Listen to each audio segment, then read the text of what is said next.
स्वीकार हो। हरे कृष्णा हरे कृष्णा कृष्णा कृष्णा हरे हरे, हरे राम राम राम हरे हरे, हरे कृष्णा।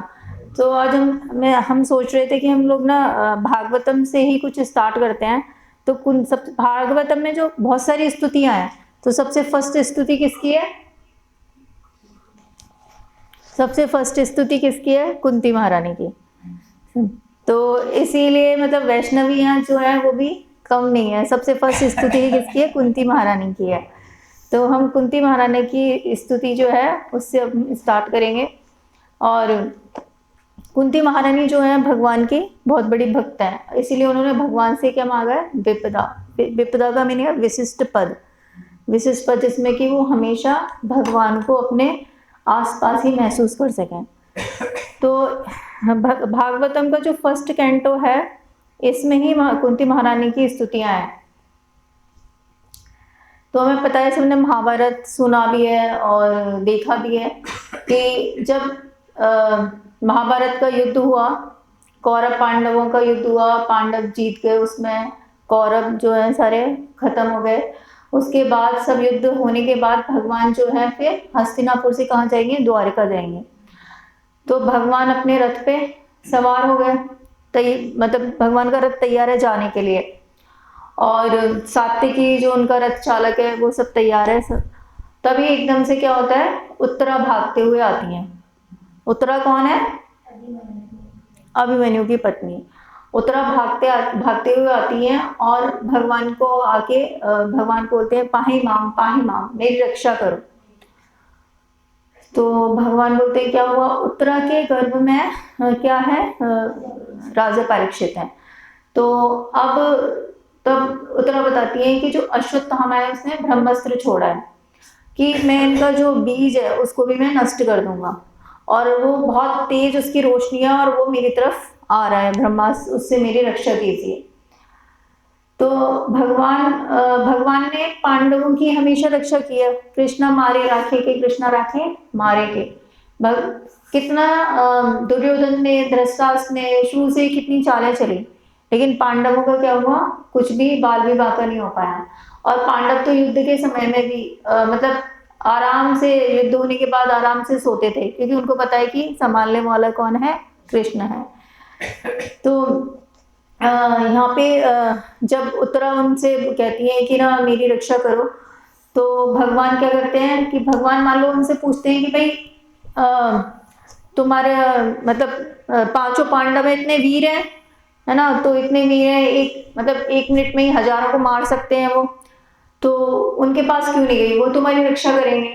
तो उत्तरा कहती है कि इस संसार में जो भी जीव है, कितना भी वीर हो, वो मार तो सकता है, जिंदगी ले सकता है, लेकिन जिंदगी दे नहीं सकता। मरे हुए को जीवित नहीं कर सकता। वो एक आप ही हो जो मरे हुए को भी जीवित कर सकते हो। और दूसरा, अगर भगवान उनसे बोले कि भाई अब तुम्हारे पति तो रहे ही नहीं, तो तुम जी के क्या करोगी? अगर अश्वत्थामा मारना चाहता है तो ठीक है। तो उत्तरा कहती है कि मुझे, मेरा भय नहीं है, लेकिन मेरे जो बीज है पांडवों का, तो उसका क्या है? मुझे उसका भय है, मुझे उसकी रक्षा करनी है। तो भगवान उसी समय बाहर से भी रक्षा कर रहे हैं और अंदर भी उत्तरा के घर में प्रवेश कर जाते हैं, और वहां पे परीक्षित महाराज उनके दर्शन करते हैं भगवान के, और भगवान वहां पे उसकी, परीक्षित महाराज की रक्षा करते हैं। तो भगवान अपने भक्तों की रक्षा करने के लिए कितने आतुर हैं, तुरंत उनके घर में प्रवेश कर जाते हैं। हम उनके भक्त बने तो सही, हमें उतना विश्वास ही नहीं होता। हमें लगता है कि नहीं, हम ये नहीं करेंगे तो होगा ही नहीं, लेकिन जब हम भगवान के ऊपर छोड़ देंगे, तब हमें, जब सरेंडर करेंगे तभी। और भक्ति की जो प्रथम सीढ़ी है वही क्या है? सरेंडर। सरेंडर नहीं करेंगे तो अपने हाथ में पकड़ के रखेंगे, तो भगवान ने तो बोला है ना, जब तक द्रौपदी ने सरेंडर नहीं किया तब तक भगवान नहीं आए।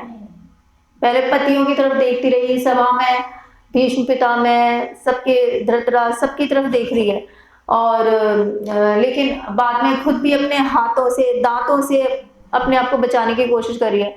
लेकिन जब सब छोड़ के उसने हाथ ऊपर करके, जब हे गोविंद राखो लाज मेरी, तब जब उसने बोला है, तब भगवान, जब उसने पूरी तरह से सरेंडर कर दिया, शरणागत हो गई, तब भगवान आए। तो उसी तरह से यहाँ पे जब भगवान रक्षा करते हैं उत्तरा की और पीछे से कुंती महारानी आती हैं दौड़ते हुए, और कुंती महारानी जब देखती है कि भगवान अब जाने वाले हैं, तो कुंती महारानी नहीं चाहती कि भगवान अब जाए। भगवान से कहती है कि जब तक मतलब हमारे कष्ट थे, जब तक तो आप हमारे साथ थे, लेकिन अब जैसे ही आपने सब कुछ आपने ठीक कर दिया, राज्य मिल गया पांडवों को, और आप हमें अब छोड़ के जा रहे हो।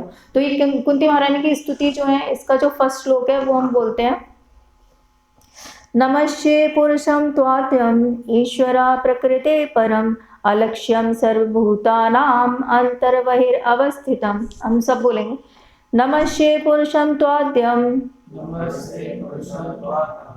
ईश्वरः प्रकृते परम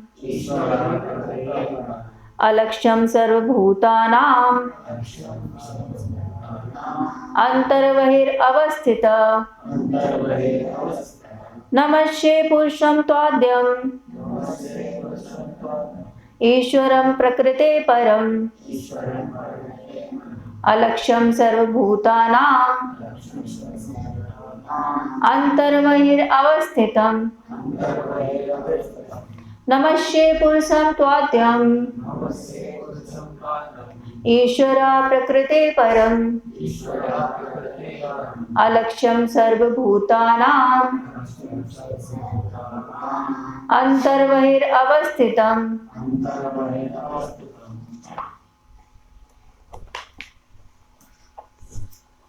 नमस्ये पुरुषं त्वाद्यं नमस्ये पुरुषं त्वाद्यं नमस्ये पुरुषं त्वाद्यं ईश्वरं प्रकृते परम अलक्ष्यं सर्वभूतानां अंतर्बहिरवस्थितम्।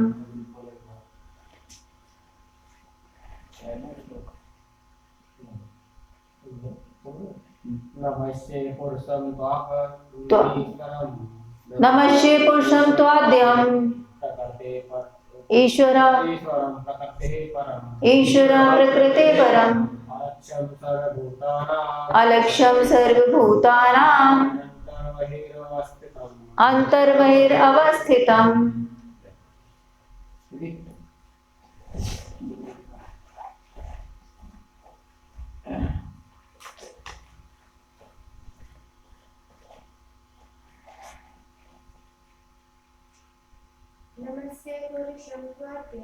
नमस्ये पुरुषं त्वाद्यं ईश्वरं प्रकृते परम अलक्ष्यं सर्वभूतानां अंतर्बहिरवस्थितम्।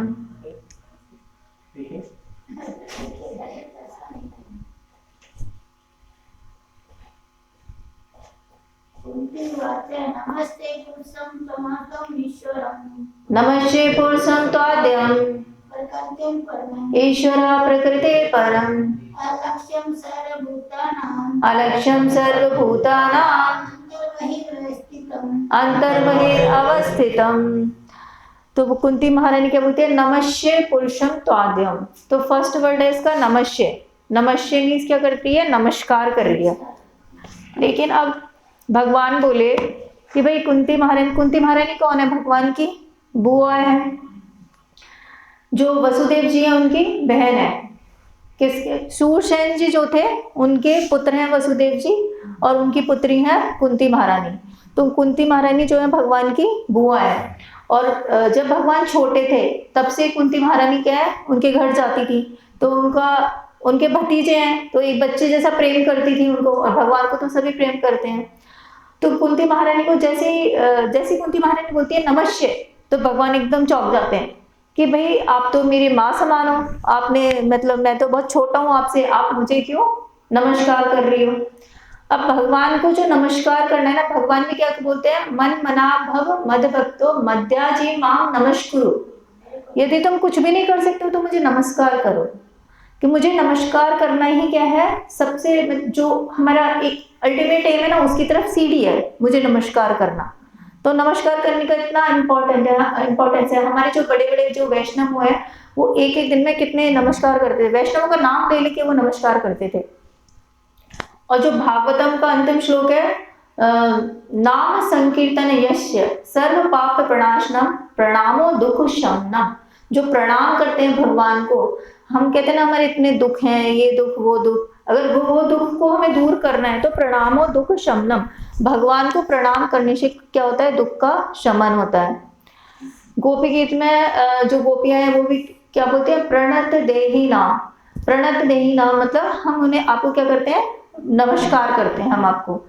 तो यहाँ पे कुंती महारानी भगवान को सबसे पहले नमस्कार करिए, नमस्ते पुरुषम त्वाद्यम।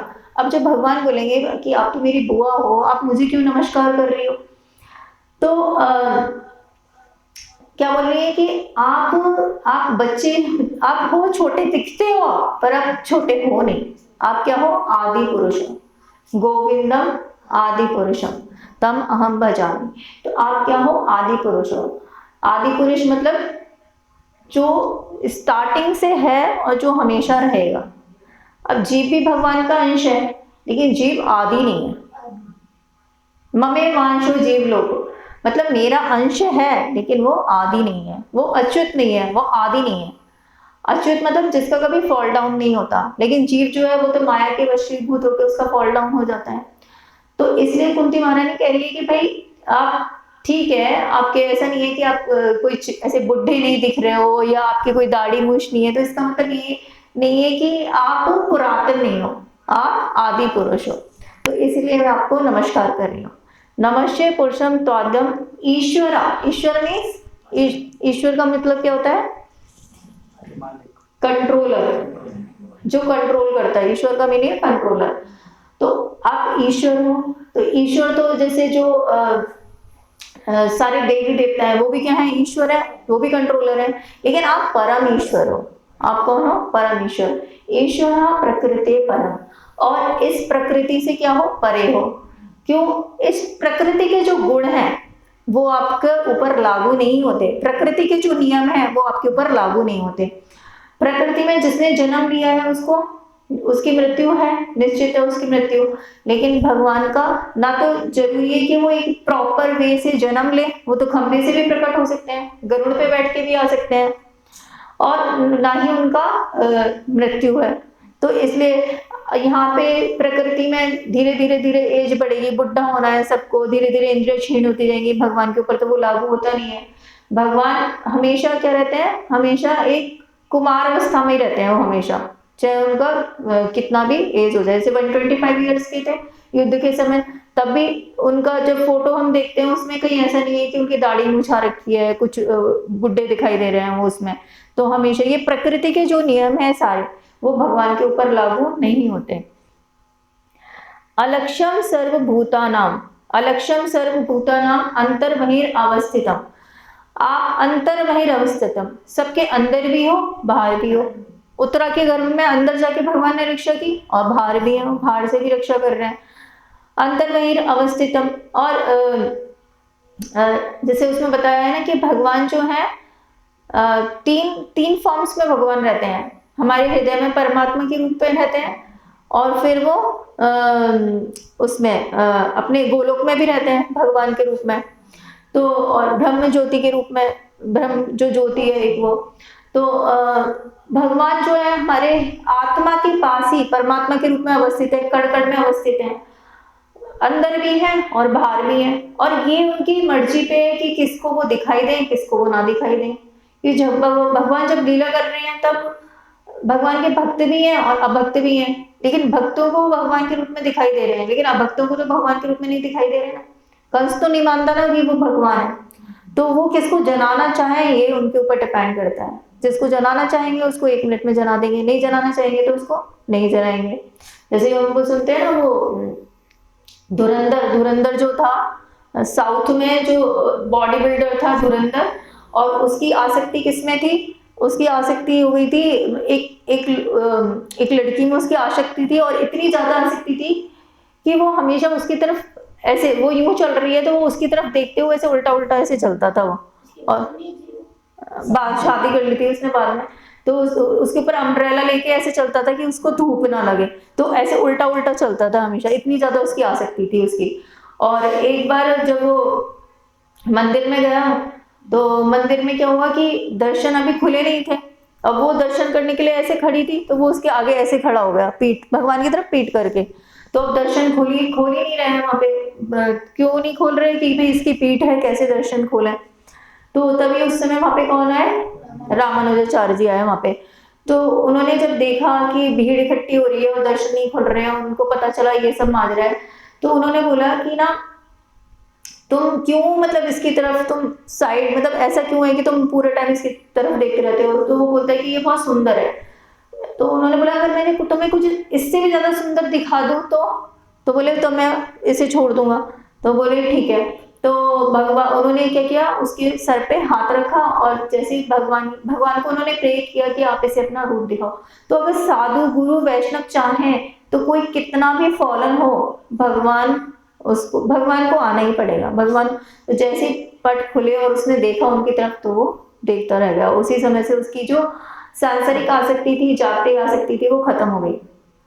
तो भगवान जनाना चाहे और भगवान के भक्त, अगर भगवान में नहीं और भगवान के भक्तों ने ठान लिया कि हमें इसके ऊपर कृपा करनी है, तो भगवान को उसके ऊपर कृपा करनी ही पड़ती है। इसलिए हमें अपने गुरु वैष्णव साधुओं के चरण को कस के पकड़ लेना चाहिए।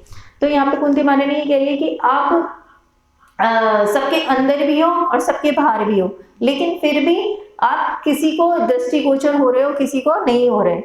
जैसे भगवान कहते हैं ना, मैं सबके हृदय में हूँ और स्मृति विस्मृति सब मेरे से ही आती है। भगवत गीता में भी भगवान ने बोला कि सबके अंदर हूँ, स्मृति विस्मृति सब मतलब मैं ही। हम कहते हैं ना अरे मैं तो पता नहीं कैसे मेरे दिमाग से निकल गया, और ये तो एकदम जनरल सी चीज है, तो वो हमारा कुछ नहीं है उसमें। विस्मृति जो है वो उनसे ही आती है, और कई बार कुछ बिल्कुल याद नहीं रहता और एकदम से याद आ जाता है वो। तो सब वो ही हमें प्रदान करते हैं। इसलिए कहते हैं ना, अगर अंत समय में भगवान का नाम हमें याद आना चाहिए और हम सोचे कि ना अगर हम भक्ति कर रहे हैं अच्छे से और पुकारते कि अगर भगवान अंत समय में नाम याद नहीं आया तो भगवान कहते हैं मैं याद दिलाऊंगा उस समय ना। लेकिन ऐसे छल कपट नहीं उसमें ना, उसमें क्या है, भगवान की यदि हम सच्चे मन से अगर हम उसका जैसे हमें गुरु वैष्णव बताते हैं, यदि हम वैसे उनका ध्यान कर रहे हैं तो यहाँ पे कुंती महारानी ने यही बोल रही है, नमस्ये पुरुषम त्वाद्यम, कि मैं आपको नमस्कार करती हूँ क्योंकि आप आदि पुरुष हैं, परम ईश्वर हैं और इस प्रकृति से परे हैं।